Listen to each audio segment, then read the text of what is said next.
The train, for its type, is the most powerful vehicle on land, and the engines of Sodor are the power behind the docks, industries and branch lines that make up the world-renowned North Western Railway. These are the stories of Sodor.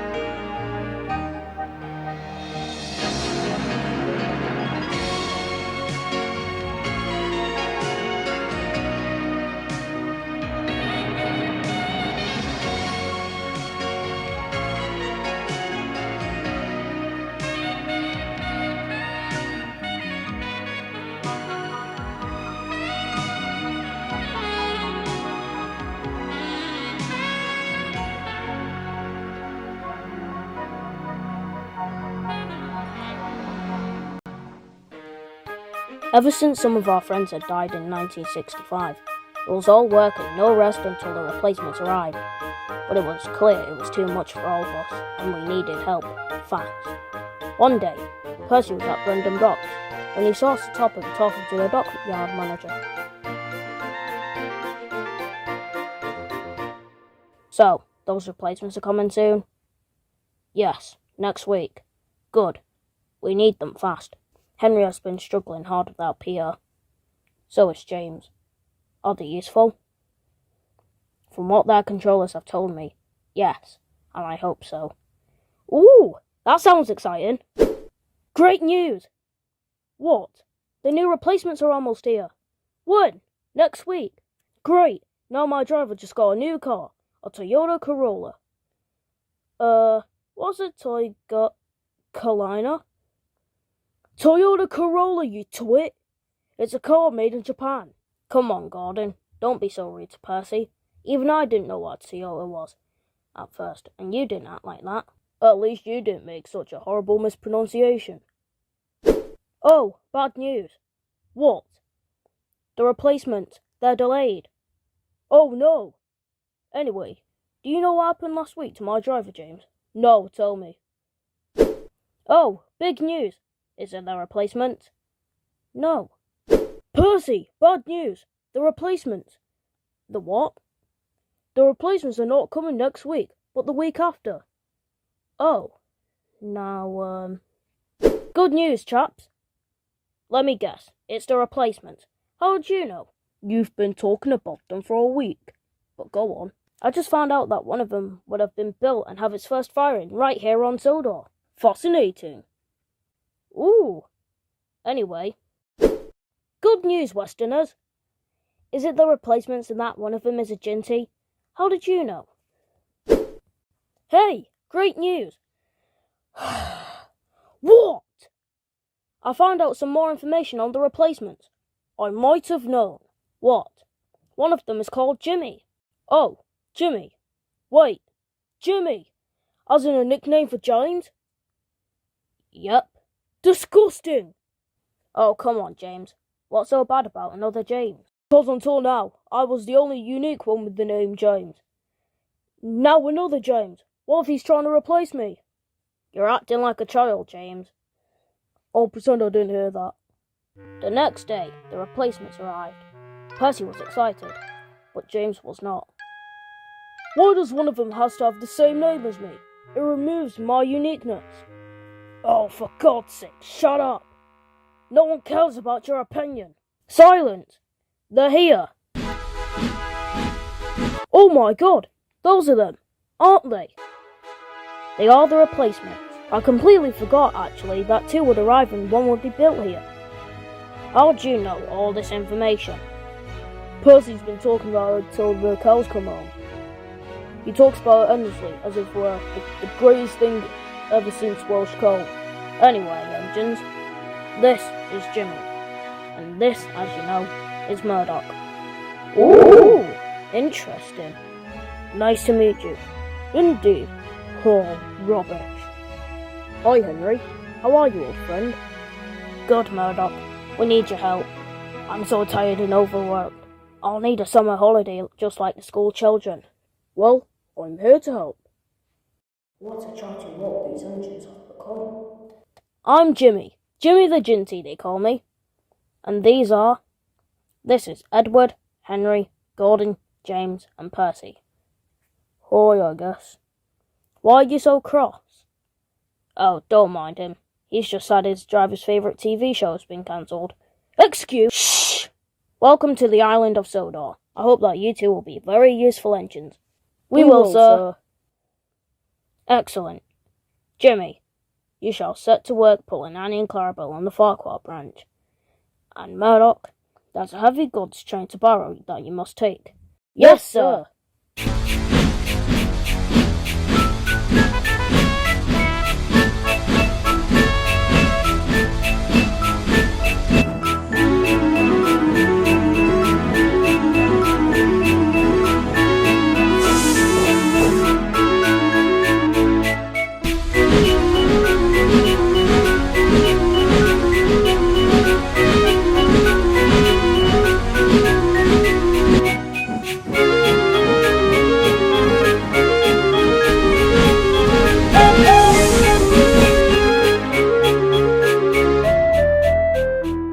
No, we are not going to help you be mean to Jimmy.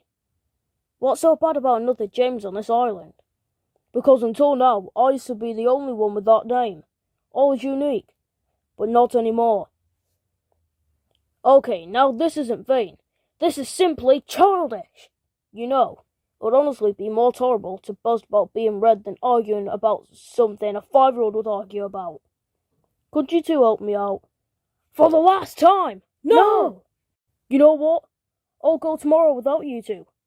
Engines can move on their own, you know. Alright. Day off tomorrow, then. Yeah. It'll be so much fun, Larry. I know, Clarence. We could go to the beach and do what we want. Phew. Good evening, James. Good evening, sir. Tomorrow, you will double head a coal train with Jimmy, and then work at the quarry all day. It'll be dirty work. Yes, sir. Good.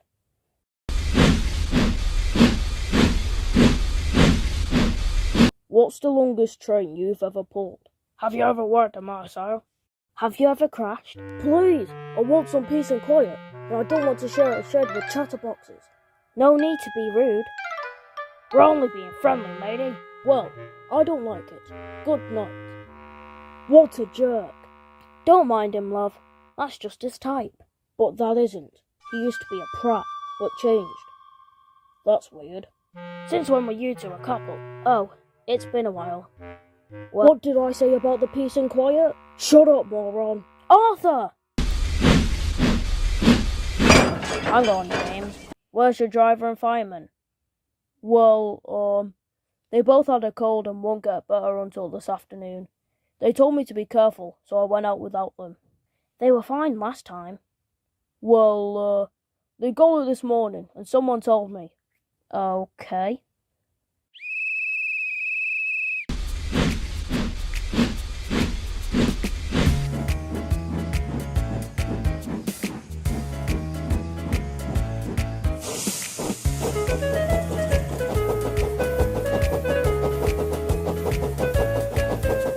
As the two engines approached Gordon's Hill, James's chance had come.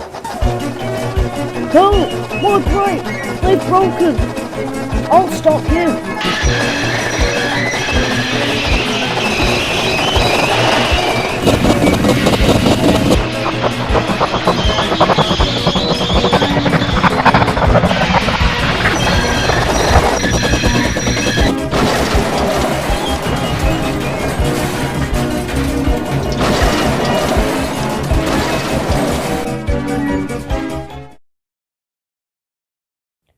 Look what you've done, man!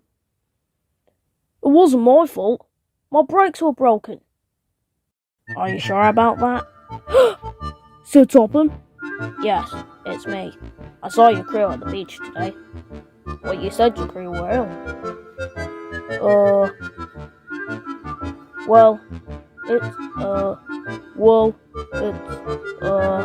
Do you have a secret, James? Well, did you pretend your brakes were broken just to prank me?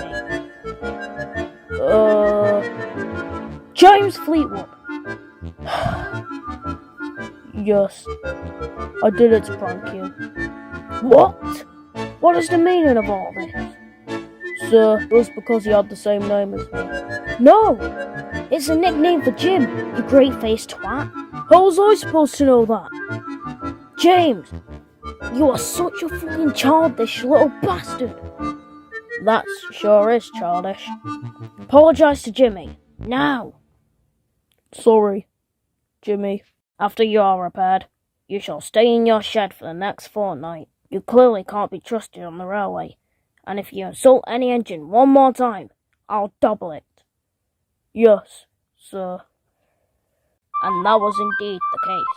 Both engines had suffered extensive damage and were out of the works for a long time. In that time, we all had to work very hard. Not only did Mr. Hall have to repair the engines, but he was also working on a new experiment. So let me get this straight. You want to build an engine using parts from deceased engines? Yes. When breaking up some of the deceased engines, some parts weren't broken up, so I decided to try this. Like the tender was made from Jeffries. The wheels and buffers were taken from Peter. When breaking him up, I was too tired to break everything, so I saved some parts. I also found the burnt shell of what once was Benson. Doesn't that sound a bit creepy, knowing you're building something from a deceased vehicle? Kinda. It would be better than ordering new parts and cheaper. I think I should get to work. During their conversation, Albert was talking to Murdoch. Can you tell me why you have phonophobia? I was told you weren't like this before. Well, I used to work in a factory and a smelter's yard, pulling heavy goods. There was a terrible noise, and after a loud accident I had, I've hated noise ever since. Even if it's something as simple as engines asking me questions. Can exposure therapy be used for engines? No, Mr. Frood. Wait. It's not a bad idea. Good idea. What do I have to do? Basically, you go to the location with lots of noise. In this case, the smelter's yard, or a factory, and stay there to get used to the noise and conquer your fear. That might work. Indeed it might. So Topham, how do you show up at the right time always? Magic. Really? No. It's a trick Mr. Starr told me. I've heard your conversation, and I think it's a good idea. Murdoch, you will run trains from the smelters and shrink your own trucks. Understood? If it helps. Sir, yes. Trust me, it does help. I've been through it before once. Meanwhile, the engine was being built.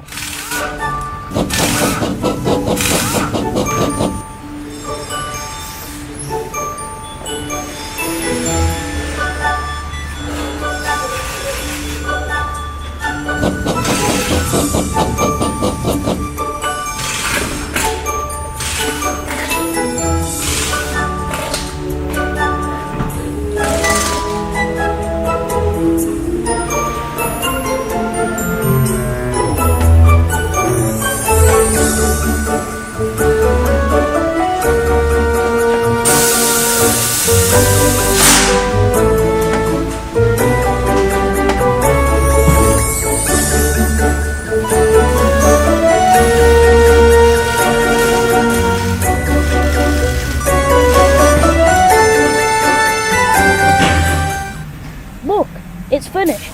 Do you think it's going to be non-faceless? Guess we'll see. Sam, can you do the honour? With pleasure. Well, that can only mean one thing. Man, I love the fast firing on engines. It's so whimsical. Hello, I'm Dudley. What's your name? I am Robert Hall, Superintendent of Crovan's Gate. Welcome to the world and the island of Sodor. Do you think you can work hard and be a really useful engine? Yes, sir, I can. Good. Hello, I am Sir Topham Hatt, and I'll be your controller. You shall pull heavy goods as a replacement for one of our engines. Yes, sir. And so Dudley came out of the works after his trials and set to work pulling heavy goods. He was mostly useful, but did have a rivalry. But that's a story for another day.